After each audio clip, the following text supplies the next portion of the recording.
кандайдыр мүмкүнчүлүк бергенге же ошону кайра кайтарганга болобу же болбойбу, эми муну карап чыгайлы. Анда бир калообуз айтып коеюнчу, бир калоодо силер бересиз, ошо саламатсыздарбы азыр? жарым мүнөткө эле. 1 мүнөт эме, урматтуу Данияр Ермекович. Мен атайын Жалал Абад областынан келгенге байланыштуу мен сүйлөп атам. 1 мүнөткө сөз кылып койсоңуз уруксатпы? 1 мүнөткө Жалал Абад областынан атайын Токтогулдан түнү менен келдим да. Уруксатпы? Мен ушул мыйзамды алып чыккан Шарапатка рахмат дейм.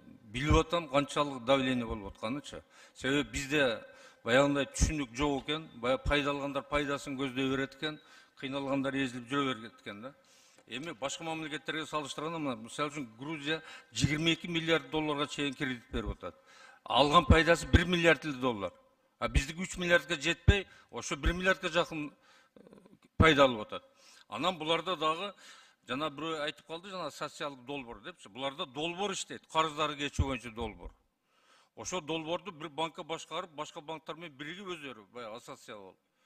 Анан жана проблемный кредиттерди сатып алып туруп жооп берип атат. Мына эмен 609 миң заемщиктин карызын 10 декабрь 19-жылы жооп берип атат. 1,5 миллиард доллар.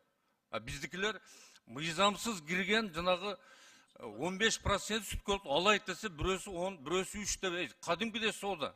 Ал жок нерсе өзүчү. Анан эми ушул жерде мына жогорку кеңештин депутаттын статусу боюнча мыйзамдын 16-пункту турат. Депутаттар, единственный депутаттар ушул мыйзамды ушундай экен. Мыйзам бузууну четтетүүнү талап кылууга укуңар бар. Бул эми ошол 15ти силер өзүңөрдүн укуңардан пайдаланып эле чечип салышыңар керек эле. Мындай базар кылбайчы, көрүп атасыңар азыр тырышкан адамдар көп экен. Пайда жок болсо булар өлүп калат окшойт да. Өз сөзсүз 10-20 пайда алыш керек экен да булар. Эмне грузиндер өлгөн жокко, банкалар жабылган жокко. 22 миллиардка чейин бизге жалчыбаган бир 3 миллиардка жетпеген. Эми мен депутаттар ойлонор деп ойлойм. Эгер муну өткөрбөсөм депутаттарды вообще билбейм эмне кылышты. Рахматова.